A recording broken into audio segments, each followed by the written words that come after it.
Derya, əskərimize ne demək istəyərsən? Qeyrətinə qurban olun, yurda arxa duran əskər, xalqımıza kömək olur, düşmən qanı soran əskər.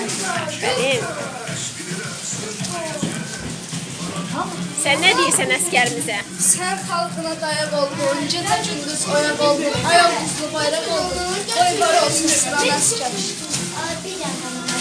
Vətən sənə oğul dedi, kişilikdən yoğrul dedi. Allah əski getsin dərdi, əqidəsi quran əskər.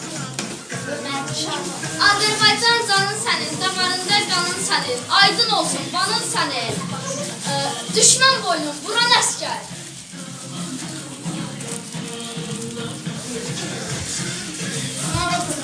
Görməyəsən sən etinada, Akif məftun sənə fəda, tezliklə versin sada.